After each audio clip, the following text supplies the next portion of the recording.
Hey everybody, it's Shelby here from Superior Solutions, and I'm here with the one and only Daraine Delavante. Let's go. Yes, let's go. Today we have so much in store for you guys. We have so many consumer law secrets that this one and only consumer law, God here, I would say. We're gonna go over all of the consumer law secrets that he knows and also some business solutions because you've been in this space actually for a while, right? Yes. For sure. So let's hop right into it. You guys like and subscribe to this channel, please, so that way you won't miss any of my really good and informative interviews, all right? Let's get it. How are you doing? I am great. Welcome. Speaking to you. Yes, welcome to Miami. Thank you. From New York to Miami. Yes. We have so much to talk about. I appreciate the invitation. You did a live actually the other day, and you were talking about the Equifax, the Equifax news that everyone knows about. If you guys don't know, you can click the links down below in the description. The Equifax actually had, like, it wasn't a breach like how they had it years ago. So they reported wrong. Exactly. For millions and millions of Americans, for consumers, and it hurt a lot of people. That's very terrible. That's very terrible. And for consumers, and Equifax is actually one of the #1 credit bureaus that they go by for when you're buying a home, right? Yep. So we see the Equifax inquiries a lot on our credit report when we are inquiring about conventional home loans and things like that. So what do you think that consumers, or how can we actually, tackle this particular situation? Like, I'm pretty sure there's some information inaccurately reporting still on my Equifax credit report, like an alias name or something simple. So what should we do from this point on with this information that we just received? So there's a few things. So the first thing, I'm very big on names and definitions, right? And what they've successfully done, and I say the big three, Equifax, TransUnion, and Experian, they've somehow let people think that they're a bureau. I don't know how they did it. I don't know how they did it, but they did. And for everyone here, this is gonna break a lot of y'all hearts, but it's okay. But credit bureaus don't exist. They do not exist. No. And you see, there's a term I learned in school. It's called a play upon words. If you say something long enough, you believe it. Exactly. See, we've been programmed, FBI, Federal Bureau of Investigation. There's different other government bureaus. So what they did was they adopted the word bureau, aka alias, where you now think, okay, a credit bureau automatically, oh, that's government. If they say this is it, I cannot question it. And that's it. A play upon word. So they've mastered words. And now they know, the key to anything is to be a master of words. That's why lawyers and judges are so successful. Exactly. They master words. Right. We overlook words because we think what a Webster's dictionary give us for a definition of word is what it actually is, but it's not. Right. If I was to ask you, what does the word person mean to you? What would you say? A human being. But what if I tell you, under the law, person doesn't mean just that? Person means an individual, right, a corporation, right, a government institution, a trust, cooperative, right, association, government entities, and other entities. So the word person has several other definitions. Correct. But when we see a person, we automatically think we're talking about us, a natural human being. It's not. So when we really break their words down, that's the power of consumer law, breaking their words down. So when you comprehend their language, you're able to speak their language. Right. And when you speak their language, I promise you, they will respond. That's why when a lot of people send out disputes, they're saying credit bureaus and all of these things. That's not their language. My name is Daraine. If you call me Jay, I'm not gonna answer. That is not my name. Exactly. So we need to call them by their name. But sorry about the segue. Let's wrap it back up. But it's very, very detrimental, and they need to be held accountable. Yes. Because if you're a mom, a single mom, you have 3 kids, and you've been working on your credit. You got into my university, you're fixing your credit, you buy the ebooks, you're doing everything right. You finally got yourself in a position and you're going for a FHA loan. But they pulled your Equifax. And Equifax reported, so in the research that I did, they said that it was ranging anywhere from 25 to a 30-point difference. Do you That is- understand the difference Yes. of 30 points? That is a lot. Bruh. That is a lot. So think about that single mom that's been looking to get out of that neighborhood, to bring her kids in a different neighborhood. And she's been affected. Bro, Yeah. because of negligence. So for that particular single mother, is she in position to where she can do something like we always hear, it's very popular now, suing the credit bureaus, right? Absolutely. We hear that a lot. So instead of saying credit bureaus, because now we know we're credit reporting agencies, credit reporting right? agency, consumer reporting agency. She will be in a perfect position now that we have this information from Equifax, right? That she can now sue the credit bureaus. Absolutely. Because of the damages, right? And this is what you Actual talk about, damages, right? The correct. damages. So explain that to us a little bit, because damages is something that I've noticed that even my subscribers, they can be a little bit confused about that. What are you talking about with these damages? I always say that, hey, when we're doing, consumer law repair or consumer law automation, which is what we do. When we're doing consumer law automation, you can possibly be compensated for the damages that occurred when you were applying for lending and, you were disapproved, because of these situations like Equifax having inaccurate reporting, and it's a 30-point difference. Jeez. So, my question is that, after we've gotten to that point, what are damages and how do we move forward after understanding what a damage is? How do we move forward with suing and getting this information, All right. accurate? Okay, so when it comes to damages, so you have your phone on you? I got my iPad. All right, let's go. I want you to pull something up for me. Which code? I know We're going to you. the Fair Credit Reporting Act, right? Okay, let's go. FCRA. Yep. So I want you to type in 15 USC. Bear with me. It's all good. We're here for you. They're here for you. Cell phone, please. When you learn it, you will never unlearn it.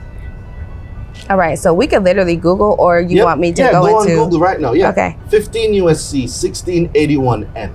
It's going to bring us to the civil liability. 15 USC. USC. Yep. Which one? 1681? N. 1681N. Civil liability All right. for willful non-compliance. All right. So I want you to read it for me.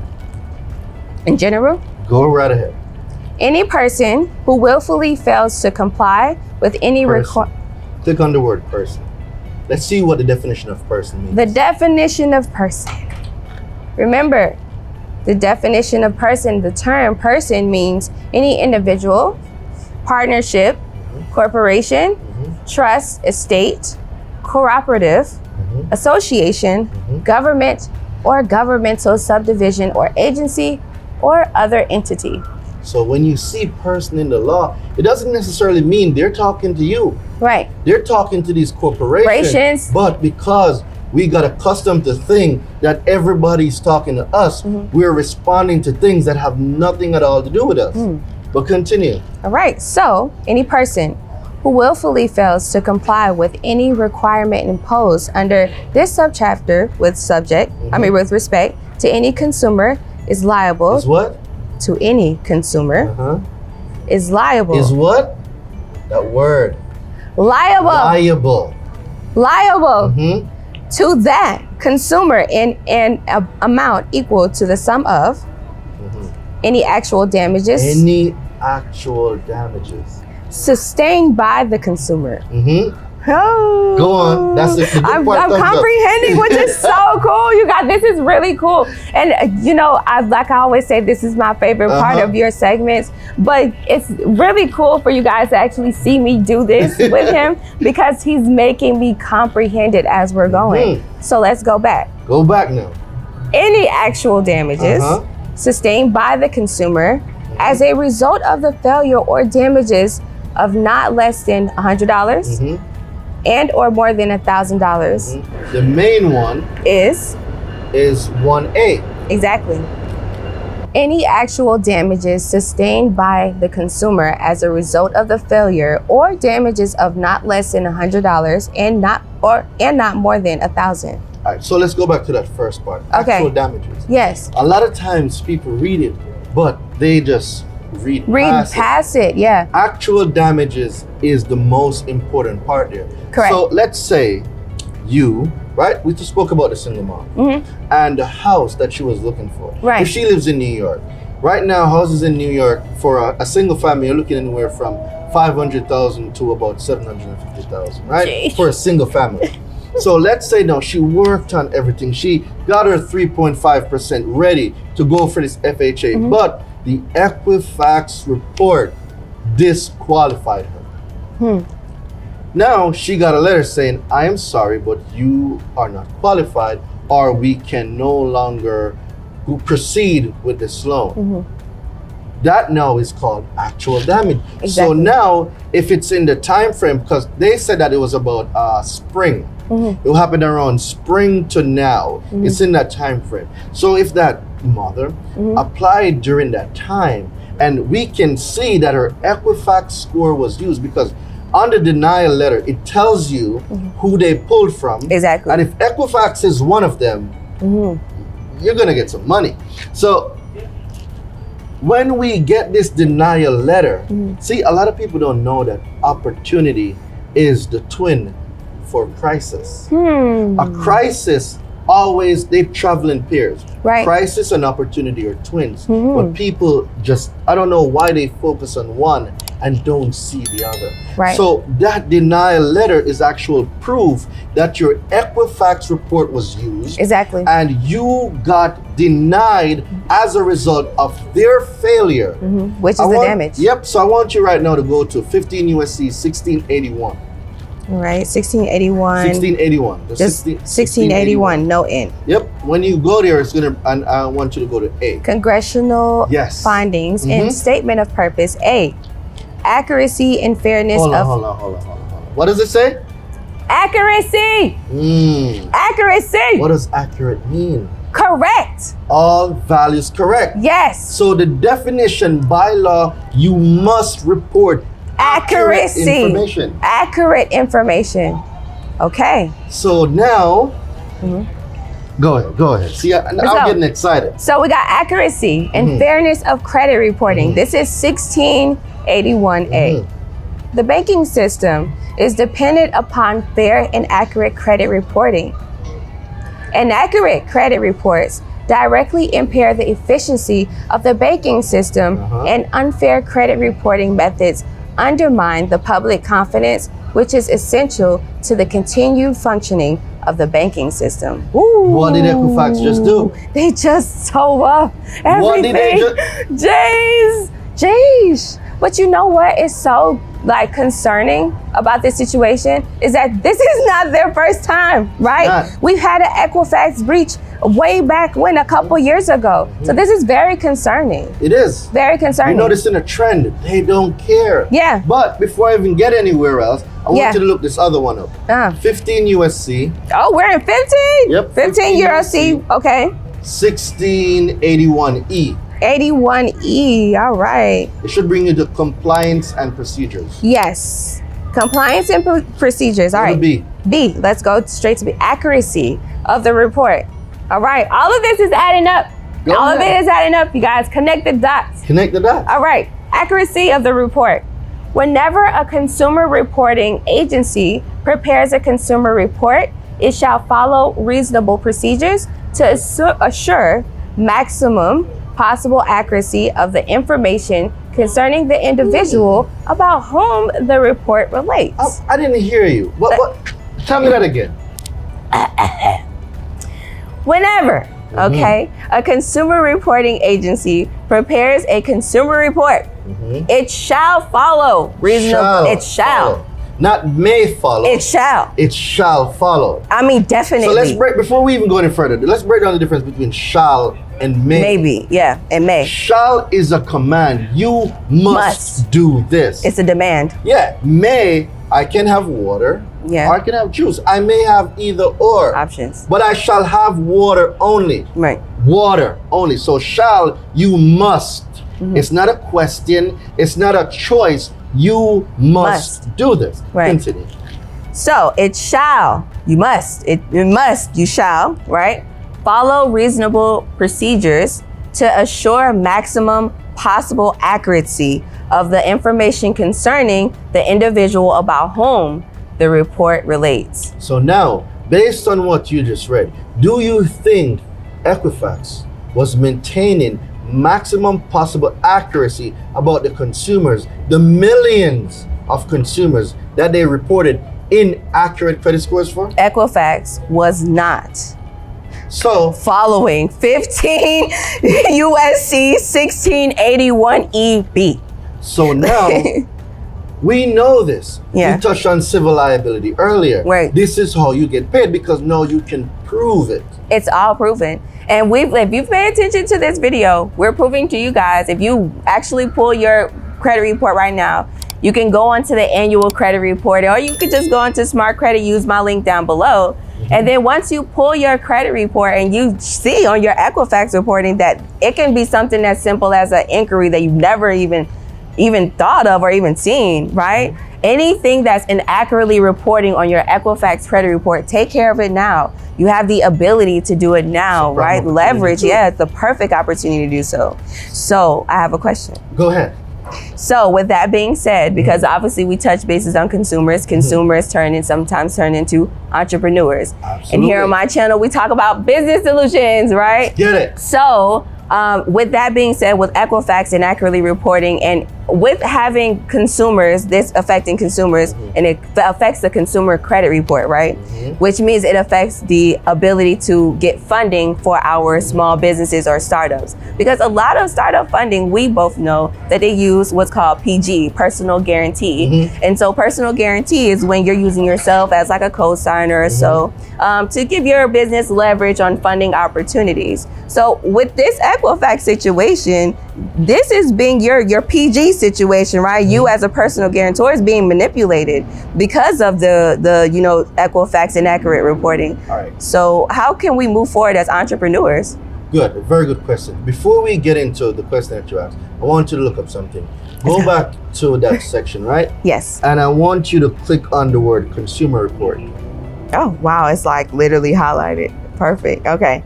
Ready? Yeah. Read what consumer report is. So in general, what a consumer report is, the term consumer report means any written, oral, or other communication of any information by a consumer reporting agency bearing on a consumer's credit worthiness, 1, credit standing, 2, credit capacity, 3, character, general reputation, personal characteristics, or mode of living which is used or expected to be used, or collected in whole or in part of the purpose of serving as a factor in the establishing the consumer's eligibility for, and then goes on to credit or insurance to be used primarily for personal, family, or household purposes. There's a few words. There's a lot of words in that here. I was counting. Yes. See, when you sign as a PG for your business, Right. what are the words that Congress use?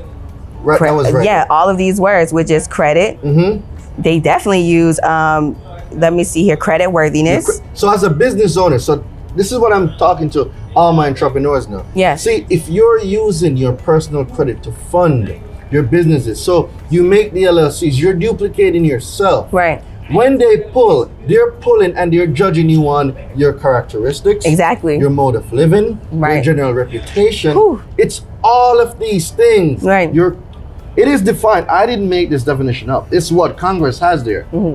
So their definition of what your consumer report is how you are being judged. Right. What is your report saying about your what? Personal characteristics? Yep. What is it saying about your Credit worthiness. What is it saying about your credit capacity, character, general reputation? All of these things play into the factors of Absolutely. your credit report. So there's a term called defamation of character. See, when someone tells lies on you Yes. or report things that are not true about you, Yes. that's actually Defamation of character. Yes. So those are your characteristic traits that underwriters are judging you based on. So someone that's in an office that don't even know you, they're seeing this report and they're making a conclusion about you. But you've been good. You've been paying everything on time. Somebody else dropped the ball and reported wrong information about you that now assassinated your character. Right. So now you cannot fund your business. Technically, that's defamation of character as well, right? Because the credit report lies on the consumer. Yes, it does. Right. And we have the definition. So you can sue on so many accounts with this situation. Many different fronts. Jeez. It's all about words. How do we process words? Right. Comprehension. Words mean different things. Right. Learn their language, speak their language, use their own language against them. Yes, yes. So tying it back now to the whole entrepreneur situation, an entrepreneur, like, I've worked so hard, bro. I finally got everything together. Yes. I'm going in for funding. Yes. But some of the business credit cards that I'm about to get, they pulled from Equifax.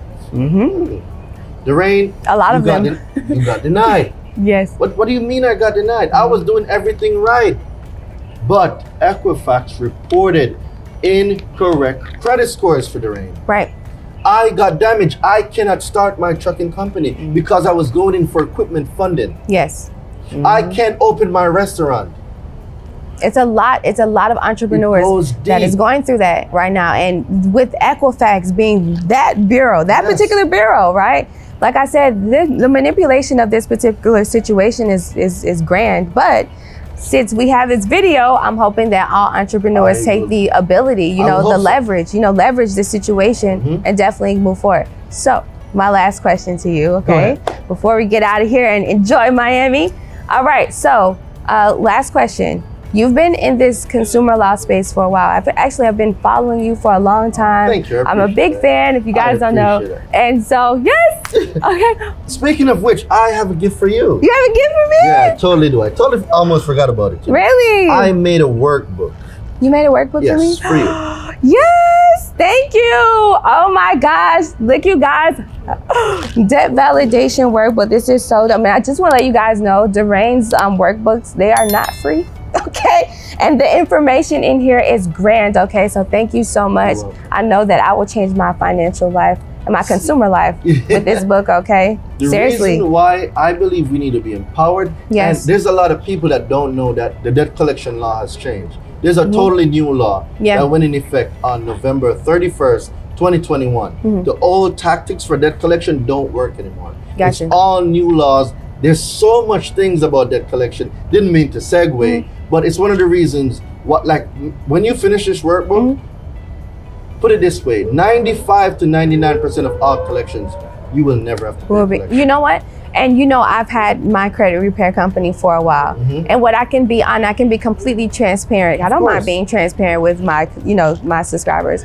But we got to a point to where we weren't receiving the results like how we were, when 609 first came out, right?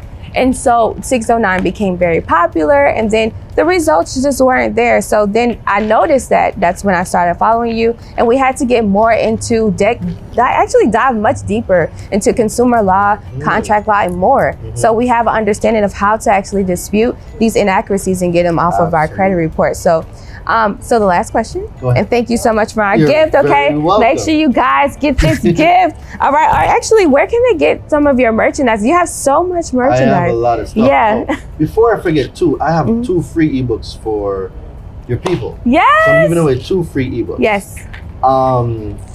You can find me on Instagram, The Credit Hero. So THE_credit_hero. Yes. You can find me on Instagram, Facebook, you can find me at Doreen Delavante, YouTube, Doreen Delavante, or in Google, just go in Google and type in Doreen Delavante. All of them should come up. Yes. The ebooks now. Yes. All they gotta do is text me. Just text me and they'll get the ebook. Yes. I made a remedy kit. I call it a remedy kit. Okay. And if you text the word remedy, so text the word REMEDY, remedy, to 917-810-3329. So that's remedy. Text me. You're texting me now. You're going to text the word remedy to 917-810-3329. You will be getting 2 ebooks from me. You will be getting my Do For Self, the Educated Consumer Guide to Repairing Your Own Credit. And you will also get my Do For Self, my 24-hour express inquiry deletion. Yes. That'll be great, bro. And I can be honest with you guys, I actually paid for the 24-hour inquiry deletion. All right, I paid for it, and it works. All right, it works. It's absolutely fabulous. So make sure you guys use those links down below, or make sure you text him. So Yeah, I'll be last sending you question- the link to right. it. Go ahead. Last question. Go okay, ahead. before we go, because this is a common menu. We had a Bro, conversation we could go for before. hours. I know. So we're gonna make it short. So common mistakes, or not even mistakes, but common situations that entrepreneurs go through is the issues with merchants, right? Bruh. When we become entrepreneurs and we start our businesses, no matter what kind of business it is, whether it's trucking, whether it's hair salons, or whatever you're doing, you're gonna need a merchant account. Right? Absolutely. So you use places like Stripe, QuickBooks, even PayPal. But I just did a recent YouTube video about how PayPal is doing they have a class action lawsuit. So let's talk a little bit about issues with merchants, because I'm currently going through my issues with my merchant that I have some money actually locked up in this merchant account. So, and having to consistently, like I said, give them the domains and comply with what they want us to do. It just kind of seems like we're going in a circle. So how can we actually or what is your experience with? I'm glad you asked. Yeah, So, what's your experience? all right. So back in December, Stripe had like $100 and something thousand from me locked up. At that time, I just joined a mentorship for $45,000, and I was running up my cards. I had the money to pay it back, but Stripe locked my account. I couldn't pay my Amex bill. So if you know about Amex is a charge card, meaning whatever you use, you're supposed to pay back in 30 days, right? They call it a net 30, whatever word you want to use. But I had to pay it back. Now, I couldn't make those payments despite having the money to do it. So what happened to me was I think I had like $60,000 limit. And because I was unable to pay, my limits got cut down to like 1/3. Like right now, I think with my Amex, I have like, I'd say probably about $15,000, bro. Really? Because of Stripe. Jeez. Yep. So that's the situation I'm going through with Stripe as well. When I emailed Stripe, this is my second time. I've been going through it with them for so long that I have a designated agent at this moment where every time my Stripe gets locked, she just knows to touch the equity. It's sickening actually, because it kind of makes you feel like, all right, well, my volume, right? Even if it's just $2,000 a pop, right, or a sale, it's just that volume is not high compared to what I'm actually going to do, you know? So even if I'm testing Stripe for this $5,000 a week or $10,000 a week, income, it still locks up. And so think about when we're doing those $100,000 weeks and things like that, and they lock up, it really, really puts us in a hard So what I've learned is you need more than one. Yeah. Right now I got 6. So the flexibility of changing merchants is important for any entrepreneur. If you got one, you need more, right? So when one locks up, what's the word I'm looking for? turn it on. Yeah, you unplug that one, you turn that one off, you turn the other one off. And if there's an issue with that one, you turn it off. And you need options.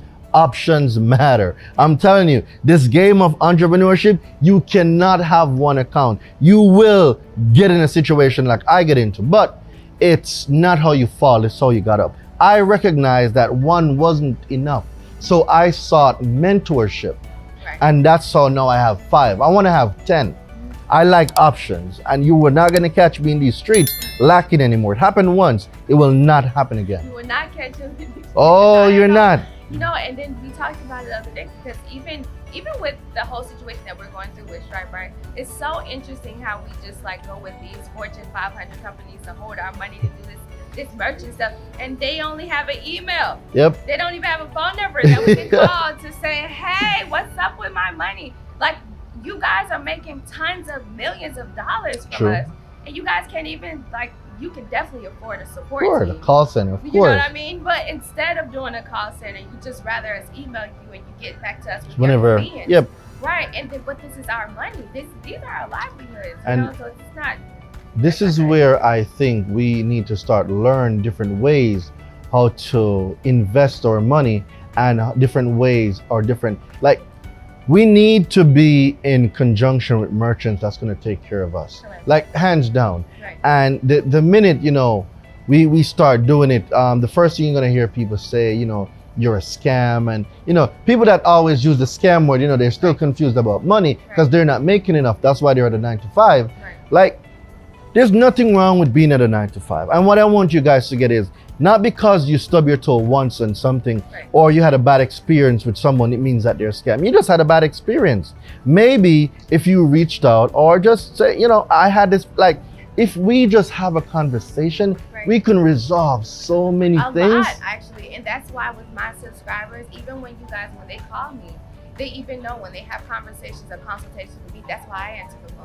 Because I want to be personable with my subscribers and I speak very thoroughly with them. And sometimes it can be a little bit aggravating, but I want them to comprehend everything that I'm saying and make sure I cover all bases. So that way you don't have to second guess that when you get off this phone, that one, I'm not a scam, and two, that I will service you in the liking in which you are looking for. Absolutely. So, you know, that right there is I understand where you're coming from. Actually, I decided to, you know, I was going with a black merchant, so I actually had a black owner of a merchant account, or he owns a merchant, and so I'm going with him as well. But you're absolutely right. We need to support options as long as we have professionalism, right? Because professionalism, that right there is key. All right, having professionalism, it goes a far way. It's definitely key. Well, I love everything that you have going on. Thank you so much for your time, and you brought us a beautiful book bag. And if you guys haven't seen these book bags, okay, make sure you get you one, because I think that I'm gonna have you one as well. So I love the time that we spent. Thank you so much. It's a pleasure. And one more time, where can the people follow you? Oh yeah, so Darain De Levante, anywhere you can Google me, anywhere. Instagram, The Credit Hero, THE_credit_hero. My website, DarainDeLevante.com.